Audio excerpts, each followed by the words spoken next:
ഏയ്, നീ എന്തിനാ എന്റെ പുറകെ വരുന്നത്? അവൻ അവിടെ നിന്നെ കാണാതെ ഭ്രാന്ത് പിടിച്ച് നടക്കും. നീ പോവാൻ നോക്ക്. അവനല്ലെങ്കിലും ഭ്രാന്ത. അതെ, നിന്നെയല്ലേ കെട്ടാൻ പോകുന്നത്. നിങ്ങളെ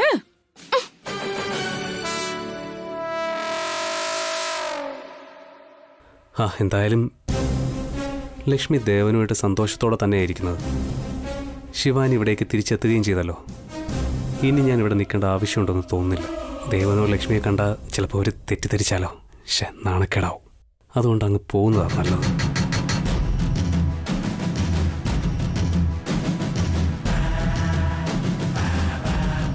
നിങ്ങൾ ഇവിടെ എന്ത് ചെയ്യാ? ശിവാനി, നീ എന്നെ വിട്ടിട്ട് എങ്ങോട്ടാ പോയത്? ഞാൻ നിന്നെ എവിടെയൊക്കെ അന്വേഷിച്ചെന്നറിയോ?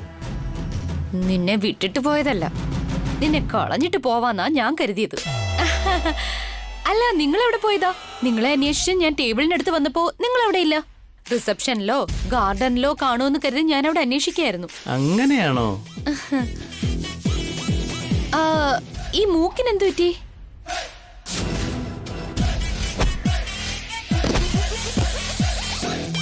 അത് ദൃഷ്ടിവിട്ടതാ. ഓ, ഇവൻ ഭയങ്കരനാണല്ലോ. എവിടെയോ മൂക്കും കുത്തി വീണ് പണിയും വാങ്ങി വന്നിരിക്കുക.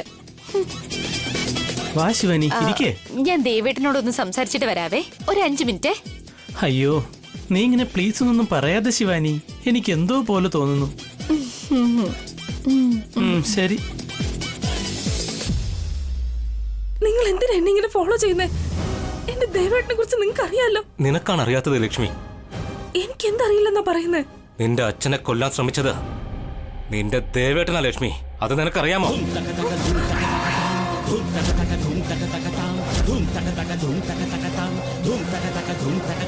നിങ്ങൾ എന്തായി പറയുന്നേ? സത്യമാ ലക്ഷ്മി. നിങ്ങളുടെ അച്ഛനെ ആ ദിവസം ഹോസ്പിറ്റലിൽ അഡ്മിറ്റ് ചെയ്യുന്നതിന് മുമ്പ് നിന്റെ ദേവേട്ടന്റെ യൂണിഫോമിലെ നെയിം പ്ലേറ്റ് എന്റെ കയ്യിൽ തന്നു.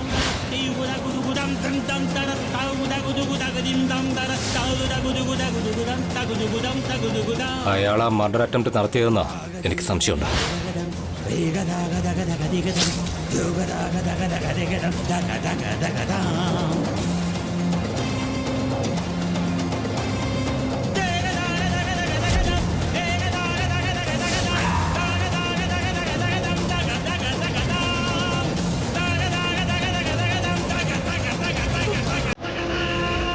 ദേവേട്ടൻ വരുന്നു. നിങ്ങൾ പോ.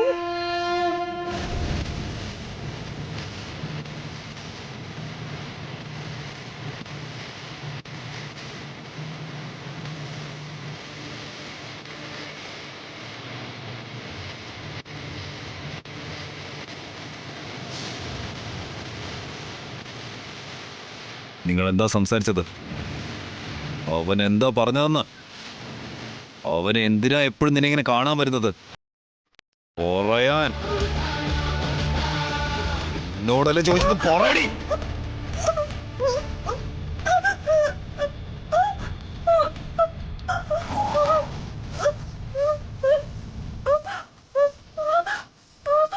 പറയടി.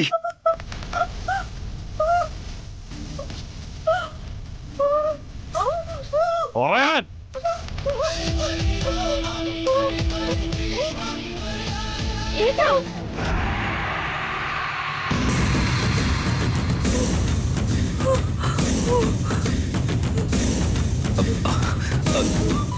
കഴുത്തിൽ എന്താ ഇരുന്നത്?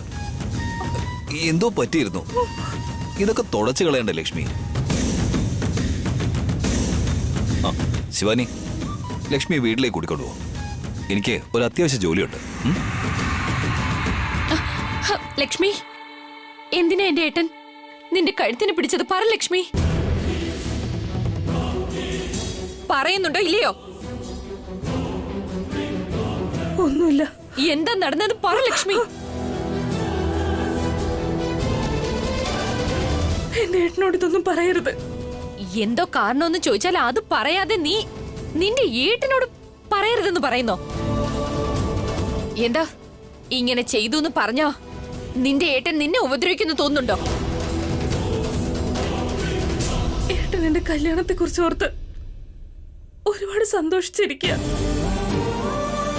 അതങ്ങനെ തന്നെ ഇരിക്കട്ടെ ശിവാനി. എന്റെ ഏട്ടൻ നിനക്ക് ചേർന്ന ആളല്ല ലക്ഷ്മി. അതൊന്നും സാരമില്ല ശിവാനി, സാരമില്ല. എന്റെ ഏട്ടൻ എന്റെ കല്യാണത്തിന് വേണ്ടി ഒരുപാട് കഷ്ടപ്പെടുക. ഈ കാര്യം ഇവിടെ വെച്ച് വിട്ടേക്ക്.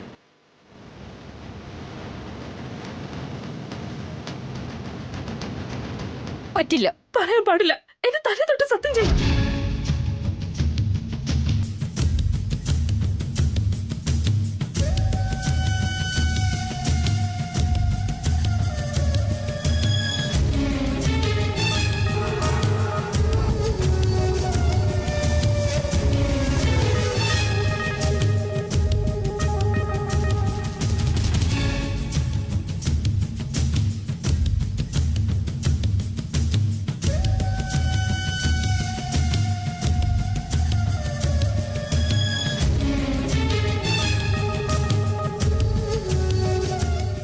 ലക്ഷ്മിയുടെ കല്യാണം നടത്തുന്നത് അവർ സ്വാർത്ഥ താല്പര്യങ്ങൾക്ക് വേണ്ടിയാണോ? ശിവാനിക്കാണെങ്കിൽ ആ വിജയെ കല്യാണം കഴിക്കുന്നത് ഇഷ്ടമല്ല. അവളുടെ ജീവിതത്തിലെ ഏറ്റവും വലിയ ആഗ്രഹം ഒരു പോലീസുകാരിയായി തീരണമെന്നാണ്. ശിവാനി ഇതിനെല്ലാം ത്യാഗം ചെയ്യാൻ വേണ്ടി നിൽക്കുവാണോ? എൻ്റെ മനസ്സിൽ ഞാൻ എന്തോ തെറ്റ് ചെയ്യുന്നത് പോലൊരു തോന്നൽ.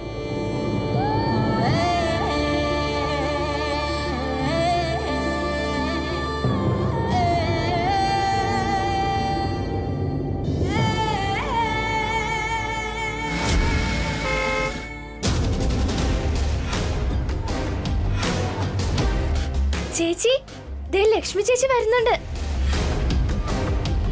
ചേച്ചി മാത്രമേ വരുന്നുള്ളൂ, ചേട്ടൻ വരുന്നില്ലേ?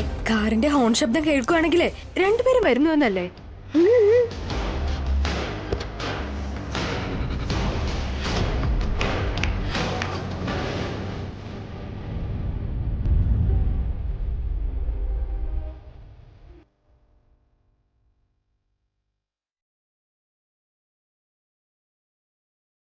റെസ്റ്റോറൻറ്റിലോ സിനിമാ തിയേറ്ററിലേക്കോ പോകാമെന്ന് പറയുമ്പോൾ പെൺകുട്ടികളൊക്കെ കുറച്ച് മോഡേണായിട്ടാണ് റെഡിയാവുന്നത്.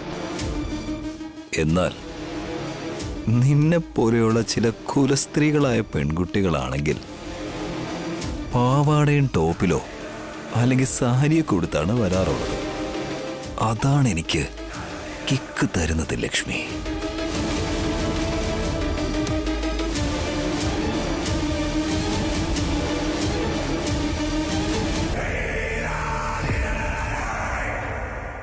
എന്റെ ഏട്ടൻ വീട്ടിൽ തന്നെ ഉണ്ട്.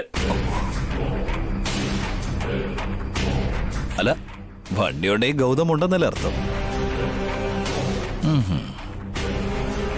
ഞാൻ വരുമ്പോ ഈ വണ്ടി വരാന്തേലും ഇല്ലെങ്കിൽ നീ വീട്ടിൽ ഒറ്റയ്ക്കാണെന്നാണോ അർത്ഥം? നിക്ക്, നിന്നെ വീട്ടിൽ നിന്ന് കൂട്ടിക്കൊണ്ടു പോയിട്ട് അതേപോലെ തിരിച്ചെത്തിച്ചിട്ടുണ്ടെങ്കിൽ നീ എനിക്ക് എന്താ തരേണ്ടേ?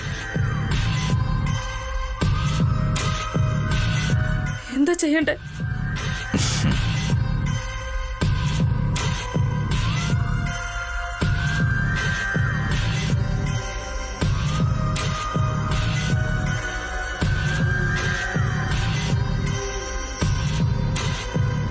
എന്ത് ചെയ്തു തരുമെന്നാ നീ ആലോചിക്കുന്നേ?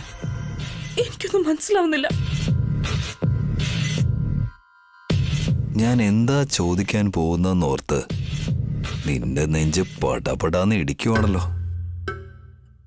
അതിങ്ങനെ ലാപ്ടോപ്പ് ലാപ്ടോപ്പ് എന്ന ശബ്ദം എന്റെ ചെവി കൊണ്ട് കേൾക്കാൻ അനുവദിക്കൂ.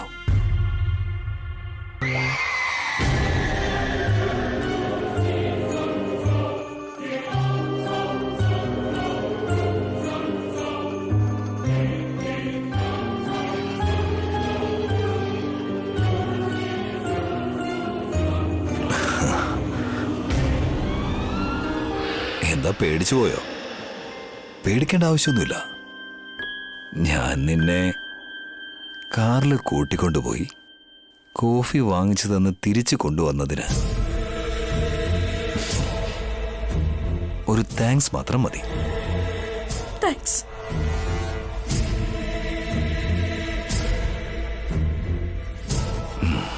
നീ ചെറുതായിട്ടൊന്ന് ചിരിക്കും കൂടെ വേണം.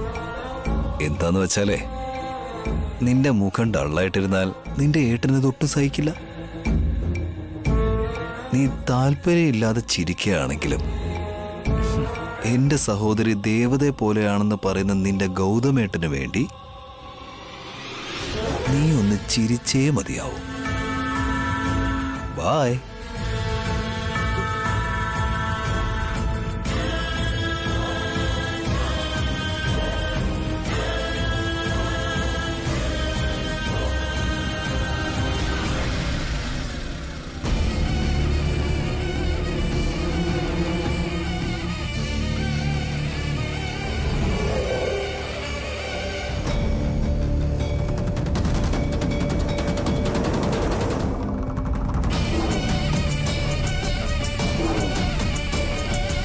അയ്യോ, ഇവിടെ വന്നതിന് ശേഷം നാണിച്ചു നിൽക്കുവാണല്ലോ ലക്ഷ്മി ചേച്ചി. എന്തിനാടി ഇങ്ങനെ കളിയാക്കുന്നേ? ചേച്ചി ചേച്ചി ഇവിടെ വന്നിരിക്കെ ഒരുപാട് ചോദിക്കാനുണ്ട്. ഒന്ന് ഇരിക്ക ചേച്ചി. ദേവേട്ടൻ ചേച്ചിയെ എവിടേക്കാ കൊണ്ടുപോയത്? അയ്യോ, ഞാൻ എന്തൊക്കെയാ വിചാരിച്ചിരുന്നേ. ദേവേട്ടൻ പേരിന് മാത്രം പോലീസ്. ഏട്ടൻ ഇത്രത്തോളം ഫ്രീ ടൈം ഉണ്ടാവുമെന്ന് എനിക്ക് ഇതുവരെ അറിയില്ലായിരുന്നു. ദേവേട്ടനോട് സംസാരിക്കുമ്പോ എനിക്ക് എന്ത് നാണമായിരുന്നെന്നറിയോ?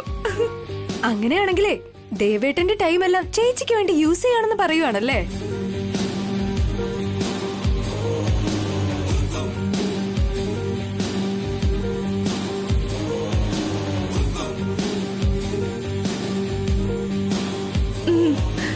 പോലീസ് സ്റ്റേഷനിൽ നിന്ന് കോള് വന്നപ്പോ ഞാൻ ഭയങ്കര ബിസി ആണെന്ന് പറഞ്ഞ് കോള് കട്ട് ചെയ്തു. നിങ്ങൾക്കൊരു കാര്യം അറിയോ? കമ്മീഷണർ വിളിച്ച സമയത്ത് എന്റെ വീട്ടിലുള്ളവർക്ക് വയ്യാതിരിക്കാ ഞാൻ പിന്നീട് വന്ന് കണ്ടോളാന്ന് കള്ളം വരെ പറഞ്ഞു കളഞ്ഞു. ചുറ്റുപാട് അങ്ങനെ ആയതുകൊണ്ട് പറഞ്ഞതായിരിക്കാം. ഒരിക്കലും ദേവൻ കള്ളം പറയുന്ന ആളല്ല. അത് കള്ളായിട്ട് കരുതണ്ടേട്ടാ. ചേച്ചിയോടുള്ള സ്നേഹം കണ്ടാ. റെസ്റ്റോറന്റിൽ നിന്ന് എന്താ കഴിച്ചത് ചേച്ചി? നിനക്ക് എപ്പോഴും ആഹാരത്തിന്റെ കാര്യമുള്ളൂ. നമ്മളിവിടെ ആകെ വാങ്ങുന്നത് കടല മുട്ടായി, ലോലിപോപ്പും ഐസ്ക്രീമും മാത്രമല്ല ചേച്ചി. ഏയ്, ലക്ഷ്മിച്ചിയുടെ കല്യാണം നടക്കണ്ടേ? എല്ലാ കാശും ചെലവാക്കാൻ പറ്റുമോ? അനിയത്തിമാര് ചോദിക്കുന്നല്ലേ മോളെ, നിന്റെ സന്തോഷം അവരുമായിട്ടൊന്ന് പങ്കുവെക്കേ. ഏട്ടാ, അതല്ലേ ഞാൻ പറയുന്നത്. ദേവേട്ടൻ എന്നെ വലിയ ഇഷ്ടമാണ്. വെറൈറ്റി ഐറ്റംസ് എല്ലാം കഴിക്കാൻ വാങ്ങി തന്നു. അത് കൊള്ളാലോ. കൂൾ ഡ്രിങ്ക്സ്, ഐസ്ക്രീം, അങ്ങനെ എല്ലാം തന്നെ.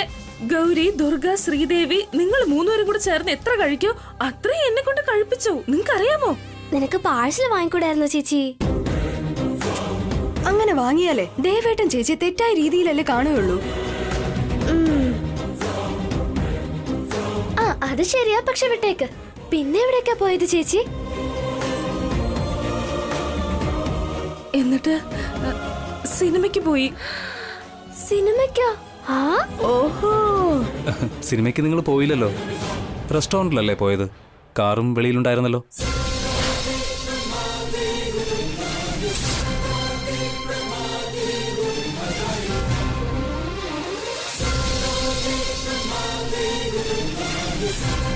ചേച്ചി റെസ്റ്റോറന്റിൽ ഉണ്ടായിരുന്നെന്ന് ചേട്ടൻ എങ്ങനെയാ മനസ്സിലായേ? അത് പിന്നെ അത് ഞാൻ ചേച്ചിയാണെങ്കിൽ സിനിമയ്ക്ക് പോയെന്ന് പറയുന്നു, ചേട്ടനാണെങ്കിൽ സിനിമയ്ക്ക് പോയില്ലെന്ന് പറയുന്നു.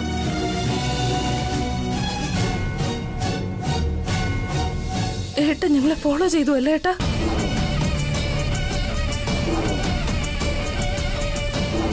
ശരിക്കും ഞങ്ങള് റെസ്റ്റോറന്റിലേക്ക് തന്നെയാണോ പോയതെന്ന് ഞങ്ങളെ വാച്ച് ചെയ്തല്ലേ ഏട്ടാ? അയ്യോ ഇല്ല മോളെ, ഞാൻ ഇതുവരെ നിന്നെ ഒരിടത്തും ഒറ്റയ്ക്ക് വിട്ടിട്ടില്ലല്ലോ. അതുകൊണ്ട് ഞങ്ങളെ ഫോളോ ചെയ്തല്ലേ? ഞാനതിന് നാട് വിട്ടൊന്നും പോയില്ലല്ലോ. ഞാൻ ഈ വീട് വിട്ട് പോകുന്നു വിചാരിച്ചിട്ടാണോ എന്നെ ഫോളോ ചെയ്ത് വന്നത്?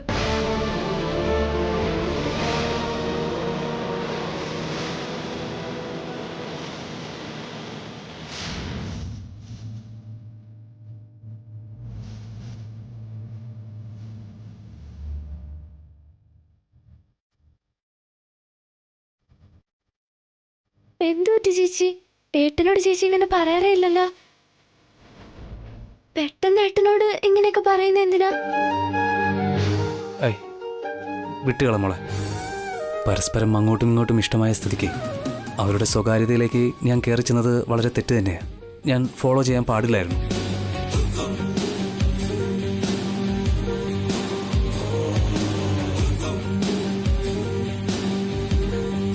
എന്നോട് ക്ഷമിക്കണം ഏട്ടാ. ഇങ്ങനെ ഞാൻ പറഞ്ഞില്ലെങ്കിൽ ഏട്ടൻ ഇനി എന്നെ ഫോളോ ചെയ്ത് വരും. കാരണം എന്തെന്ന് വെച്ചാ ദേവേട്ടൻ എന്നോട് പെരുമാറുന്നത് കണ്ടു കഴിഞ്ഞാൽ ഏട്ടനത് താങ്ങാനാവില്ല. എന്നെ കല്യാണം കഴിപ്പിക്കണമെന്നുള്ള സ്വപ്നം തന്നെ തകർന്നു പോവും. വീണ്ടും ഏട്ടന്റെ ഭാരം കൂടും. അതുകൊണ്ടാണ് ഞാനിപ്പോ ഇങ്ങനെയൊക്കെ പറയുന്നത്. ശരി വിട്ടേക്ക് ചേച്ചി. ഏട്ടൻ ചേച്ചിയുടെ നല്ലതിന് വേണ്ടിട്ടല്ലേ വന്നേ. വേറെ അർത്ഥമൊന്നും കൊടുക്കണ്ട അതിന്. ചേട്ടാ, ദേവേട്ടൻ ചേച്ചിയെ കണ്ണിലെ കൃഷ്ണമണി പോലെയാ നോക്കുന്നത്. അതുകൊണ്ട് ഏട്ടൻ ഒരു കാര്യം മനസ്സിലാക്കിക്കോ, എവിടെ പോയാലും അവരുടെ പുറകെ പോകേണ്ട കാര്യമില്ല. അതെ മോളെ, ഞാൻ ഒരുപാട് താമസിച്ചു പോയി നിങ്ങളൊക്കെ ഇത്രമാത്രം വളർന്നു എന്ന് മനസ്സിലാക്കാൻ. ദേവൻ ലക്ഷ്മിയെ നല്ലതുപോലെ നോക്കിയാൽ അതിനപ്പുറത്തേക്ക് എനിക്കൊന്നും വേണ്ട.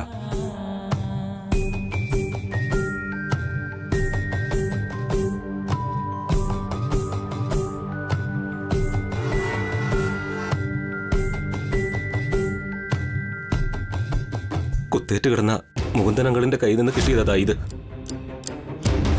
ഈ നെയിം പ്ലേറ്റ് അങ്കിളിന്റെ കയ്യിൽ എങ്ങനെ വന്നെന്ന് എനിക്ക് മനസ്സിലാകുന്നില്ല ശിവാനി. ഈ മർഡർ അറ്റംപ്റ്റിന്റെ പിന്നിൽ എന്തോ ചതിയുണ്ട്.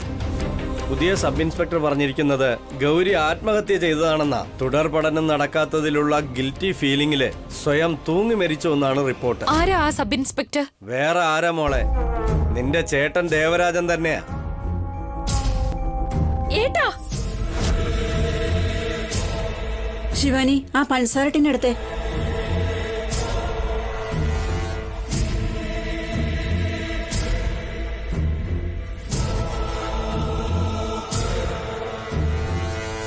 നിനക്കെന്താ പറ്റിയേ? പഞ്ചസാര എടുക്കാൻ പറഞ്ഞപ്പോ ഉപ്പെടുത്തു തന്നു. ആ പഞ്ചസാര ഇങ്ങെടുക്ക്. എന്താ ഇത് വല്യമ്മേ? ഇതാ.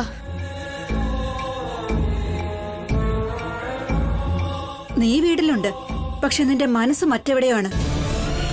നിന്റെ മനസ്സിപ്പോ ഏത് ലോകത്താ? വല്യമ്മേ, വീട്ടിലുള്ള ആണുങ്ങളില് നിങ്ങളുടെ ഭർത്താവ് മാത്രമാണ് ദുഷ്ടനെന്നാ കരുതിയത്.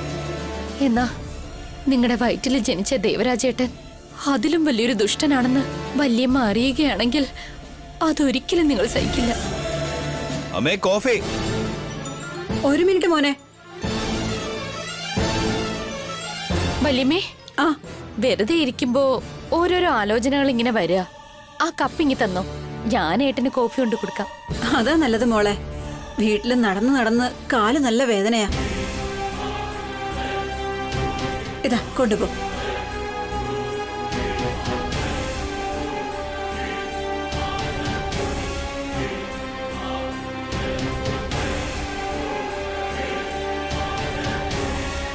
ഒരു മഹാനടനെന്ന് പറഞ്ഞാൽ അത് നിങ്ങളാ. എത്ര ഭംഗിയായിട്ടാ നല്ലവനായി അഭിനയിക്കുന്നത്. നിങ്ങൾ ലക്ഷ്മിയെ കല്യാണം കഴിച്ചാൽ ഗൗതം ചേട്ടന്റെയും വല്യച്ഛന്റെയും ഇടയിലുള്ള പ്രശ്നം ഉടനെ തീരുമെന്നാണോ വിചാരം? നിങ്ങളുടെ ഈ നാടകം ആരോടാ കാണിക്കുന്നത്?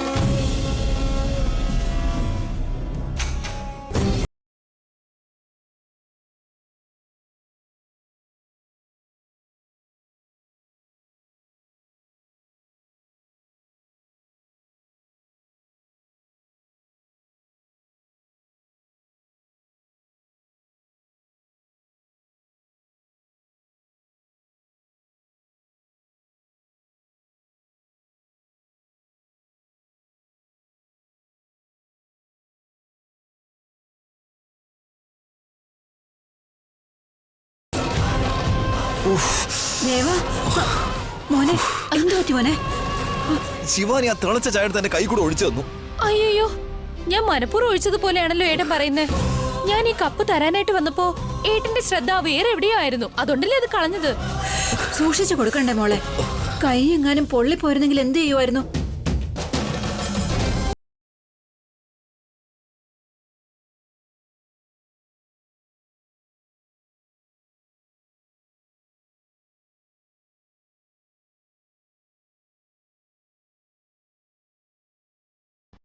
മനപ്പൂർവ്വം തന്നെ ഒഴിച്ചതാ.